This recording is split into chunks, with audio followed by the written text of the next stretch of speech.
자, 가요계에 BTS가 있다면 한국사계에는 CTS, 저요, 저. 네. 그리고 우리 발 아래에는 ITS가 있다. 뭐 이런 비유를 해도 되지 않을까요?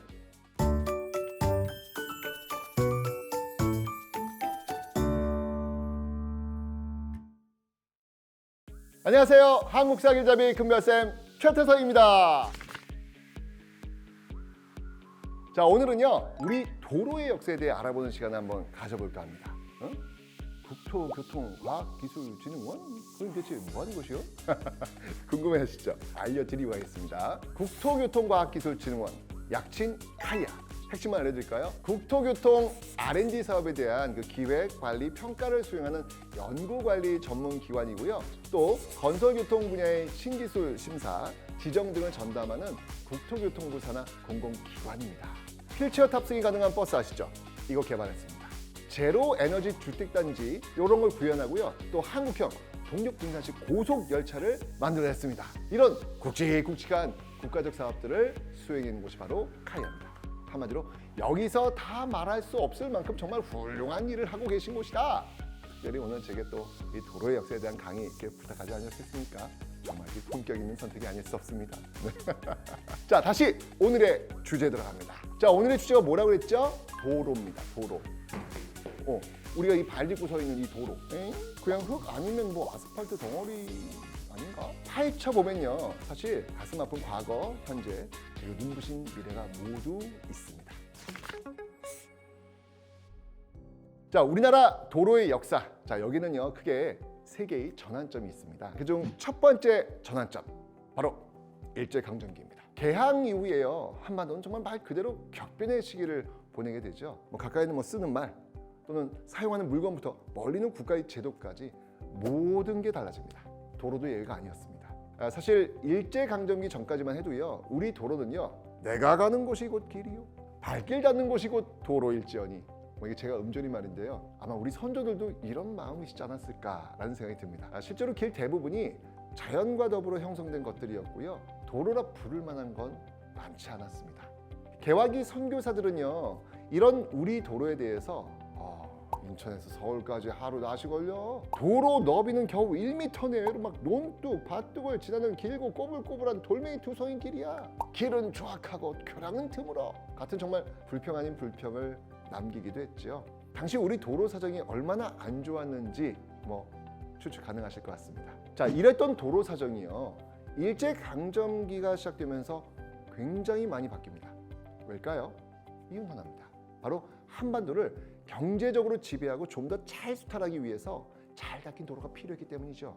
그 시절 일본, 우리나라는 뭘로 봤습니까? 물로 봤겠지 뭐. 이거 좀 구체적으로 얘기해 보면요, 수업 시간에 한번 좀 들어보셨을 겁니다. 바로 대륙 진출의 교두보. 그들은요, 한반도를 발판 삼아가지고 대륙으로 쭉쭉쭉쭉 뻗어나가고 싶어 했습니다. 그래서 만들기 시작한 게 바로 각 지역을 연결하는 도로들입니다. 자, 구체적으로 한번 살펴볼까요? 일제는요, 일본에서부터 대륙까지 물자를 실어 나르기 위한 그 항구와 내륙 간의 연결 도로, 또 한반도 내에서의 그 군사 활동을 위한 도로망, 각 지역의 특산품들을 좀 더 효과적으로 수탈하기 위한 지방도로, 이런 것들을 건설해냅니다. 우리나라를 가로지르는 이 경부선, 이거 만들고요, 또 철도를 들여온 것 같은 그 이유로 우리나라에 자동차가 오갈 수 있는 도로를 깔아놓은 겁니다. 좋아 보이시나요? 일단 길이 현대화됐다는데 의의를 둘 수는 있겠지만, 당시 그 토지 수용량에 따르면요, 도로 용지로 포함된 땅은요, 강제 수용이 가능했습니다. 그리고 조선인들의 토지는요, 토지 보상을 제대로 하지 않아도 수용이 가능했다고 합니다. 말만 들어도 참 안타깝고 가슴 아픈 일이죠. 좀 이제 그만 좀 끝내라 좀. 네, 바로 1945년 드디어 광복이 찾아왔습니다. 자, 광복 이후에는요, 미 군정 시기가 도래하는데요, 미군은요, 우리 도로를 유지하고 수리하는 데 도로 사업에 초점을 둡니다. 실제로 이 미군의 장비를 동원해서요, 1946년에는요, 서울 부산 간 국도 포장 공사가 진행되기도 합니다.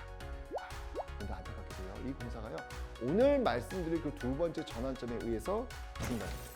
우리나라 도로 역사의 두 번째 전환점 뭐겠습니까? 네, 여러분 지금 그거 생각하셨죠? 맞습니다. 전쟁, 6.25 전쟁입니다.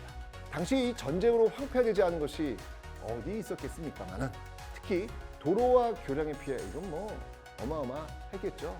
자, 일단 1466개소 총 38km의 교량이 피해를 입었고요. 1944년 1066km에 달했던 포장도로가요. 결국 전쟁 발발 이듬해인 1951년에는요. 580km밖에 남지 않게 됩니다. 거의 도로 절반이 파괴돼 버린 겁니다. 다행스럽게도요. 전쟁 중에는요. 유엔군의 도움을 받아가지고 전쟁이 끝난 후에는 국제연합 한국재건단의 그 원조 자금이 투입되면서 도로와 교량의 복구를 진행할 수 있었습니다. 덕분에 1958년 한강 인도교 복구공사 마쳤고요. 1962년 지방도 및 교량 대부분이 본래의 모습을 찾게 됩니다. 다른 나라 도움을 받아가지고 내 나라 내 도로를 복구했다. 뭐 다행이라고 해야 될지 이건 뭐 또 씁쓸하다고 해야 될지 좀 뭐 만감이 교차되는 그런 지점입니다. 근데 왜 그러냐면 이때까지만 해도요. 우리에게는요. 도로를 건설할 돈도 기술도 그 어떤 것도 없었기 때문이죠. 다행인 건요. 우리 정부가 이 문제를 깨닫고요. 독일, 미국 등의 기술자들을 파견하기 시작한 겁니다. 한마디로 6.25 전쟁은요. 우리에게 토목공사와 기술력의 중요성을 일깨워준 일종의 기폭제였다라고 이야기할 수 있겠습니다. 자, 그리고 드디어 기술력의 중요성을 깨달은 정부가 현대도로의 초석을 닫는 대규모 공사 시작합니다. 우리 도로 역사의 세 번째 전환점, 바로 단군 이래 한민족 최대 토목공사이자 우리나라 대동맥으로 불리는 경부고속도로 건설입니다. 일제강점기와 6.25 전쟁을 지나며 이 무거웠던 마음 한결 가벼워지시죠. 첫 번째, 두 번째 전환점이 외부에 의한 변화였다면요. 경부고속도로 건설은요. 그야말로 우리 스스로의 힘으로 우리의 도로를 변화시킨 이 가슴이 벅차오른다. 이거 어마어마한 업적입니다. 1968년 2월 1일 서울 원지동 기공식을 시작으로 해서요. 1970년 7월 7일 최종 개통까지 경부고속도로 건설은요. 최단 기간 공사라는 기록적인 업적을 남긴 공사임은 물론이고요. 서울에서 부산까지 전국을 일일 생활고로 만드는 작업이 됐죠. 도로 하나 만들었을 뿐인데 산업의 생산성부터 국민 생활 수준까지 그야말로 모든 게 달라집니다. 경부고속도로 개통 이후에요. 실제 우리나라는요. 세계 12위의 고속도로 본국이 됩니다. 도로 현황 역시 비약적으로 발전하죠. 2021년 기준입니다. 우리나라 도로의 총 길이 무려 11만 3천 km. 이게 어느 정도냐고요? 지구 둘레의 약 2.83바퀴, 한 3바퀴. 네. 지구에서 달까지 그 거리 약 3분의 1 정도 되는 그 어마어마한 길이. 한마디로 전국이 거미줄처럼 아주 촘촘하게 도로로 연결되어 있다라는 의미입니다. 거기다가 도로 포장률, 이거 중요하죠. 무려 94.8%. 이건요, 사실상 더 이상 포장을 해야 할 도로가 거의 남아있지 않은 그런 수준이다라는 의미가 되겠습니다. 자, 지금까지 우리 도로의 과거와 현재를 한번 살펴봤는데요. 우리 역사와 마찬가지로 도로도 역시 마찬가지로 지난 100여 년 동안 발전을 거듭해왔다는 것을 알 수 있습니다. 자, 그렇다면 제가 여기서 문제 한번 내볼게요. 앞으로의 10년, 50년, 100년 후의 도로 어떤 모습을 하고 있을까요? 상상해 보신 분 계십니까? 눈을 감고요. 상상의 나를 한번 펼쳐봅시다. 도로는 도로인데 차를 타거나 걷지 않아도 되는 자동화 도로? 가로등이 없어도 반짝반짝 스스로 빛을 내는 도로? 복잡한 지상이 아닌 지하, 아니면 공중을 통해 길을 연결한 도로? 그것도 아니면 말을 하는 도로? 얘기를 하고 보니까 전부 다 이거 현실되면 좋겠는데? 그런 마음 생기시죠? 미래의 도로를 얘기할 때 우리가 가장 중요하게 생각해야 될 것 뭐겠습니까? 편리함 좋죠. 신기함 좋죠. 근데 그보다 우선시 돼야 될 덕목, 그건 바로 안전입니다. 자, 왜 안전이냐고요? 이게 이유가 있어요. 우리나라 자동차 대수가 줄어든 적이 없습니다. 갈수록 늘어나서요. 2021년 기준 현재 등록되어 있는 자동차 대수만 무려 2,500만 대에 달합니다. 자, 거기다가 인구 10만 명당 교통사고 건수는 아이고야, OECD 회원국 중에 몇 등인지 아세요? 1등이에요. 여기까지 또 그러려니 할 수 있는데 교통사고 건수가 많아도 너무 많아요. 10만 명당 444건. OECD 평균은요 194.3건이거든요. 어때요? 이에 비해 무려 2.3배. 차이 상당하죠. 도로는 좁고 차는 많은, 그래서 사고도 많은 우리나라에서는요 안전만큼 중요한 업무가 없습니다. 그런 이유로 우리 카이에서는요 바로 이 교통 안전 그리고 원활한 교통 흐름에 초점을 맞춘 ITS라는 걸 연구 개발하고 있습니다. 이게 바로 오늘 얘기할 미래도로의 핵심입니다.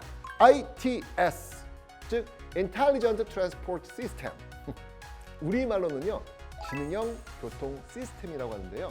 자, 가요계에 BTS가 있다면 한국사계에는 CTS, 저요, 저. 네. 그리고 우리 발 아래에는 ITS가 있다. 뭐 이런 비유를 해도 되지 않을까요?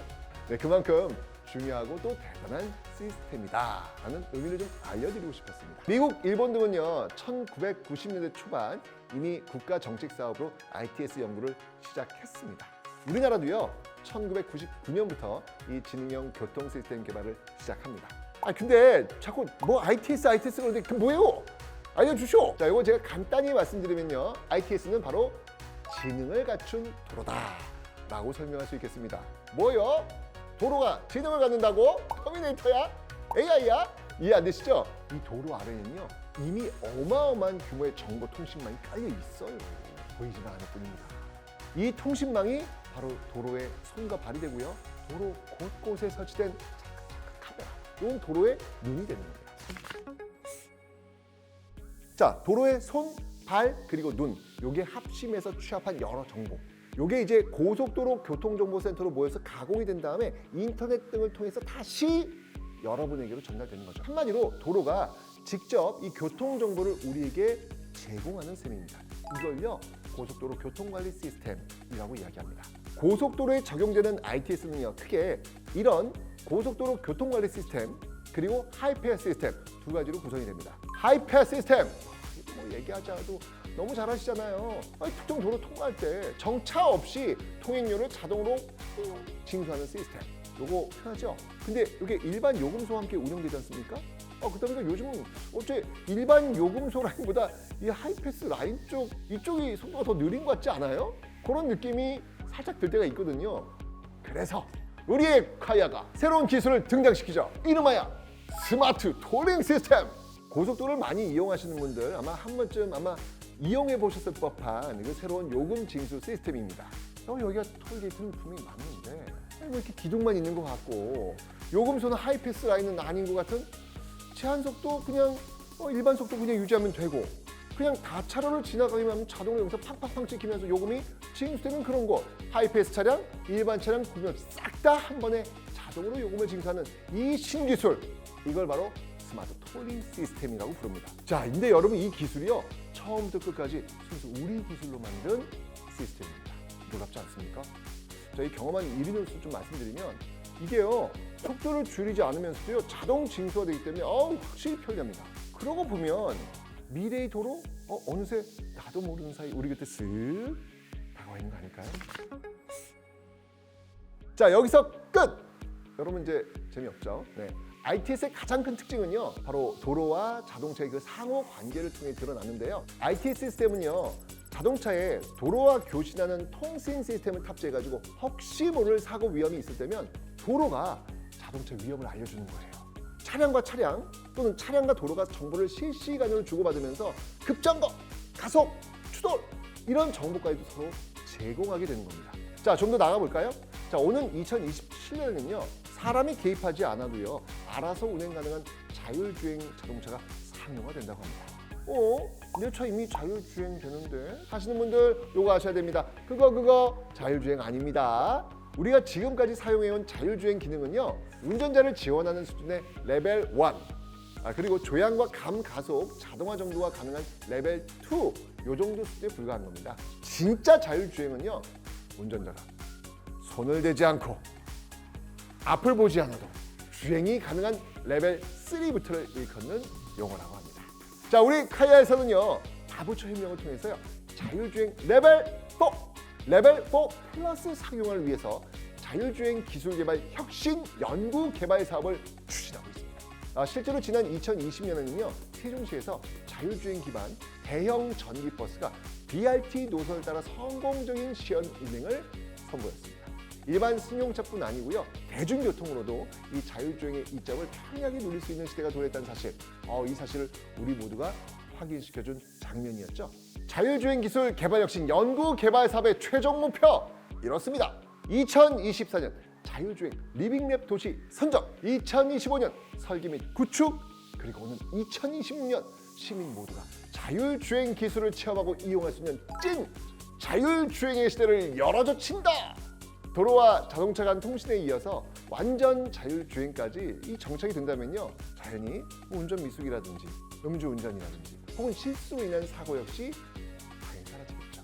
여러분 상상해 보세요. 사람이 개입하지 않아도, 아니 개입하지 않기 때문에 교통의 흐름은 원활해지고 사고로부터는 안전해지는 세상. 이게 바로 미래의 도로, 미래의 길 아닐까요? 자, 지금까지 저 큰별쌤 최태성과 함께 과거의 도로, 현재의 도로, 그리고 미래의 도로를 함께 둘러보고 오셨는데요. 앞으로 다가올 10년, 20년 후에 우리 도로의 변화, 외적인 변화도 당연히 기대됩니다만요. 그보다 어딜 가든 마음 놓고 다닐 수 있는 안전한 길, 편리한 도로가 될 것 같다는 생각에 마음이 좀 편안해지고요, 설레기도 합니다. 더불어 이런 도로를 만드는 기술을 종합적으로 기획하고 연구를 관리하는 우리 카야 임정희 여러분, 정말 제가 하트. 자, 그럼요, 저 큰별쌤 최태성은요 또 다른 영상에서 여러분들을 찾아뵙도록 하겠습니다. 그때까지, 아니 자율주행 누리실 때까지 건강하시고요, 행복하십시오. 안녕히 계세요.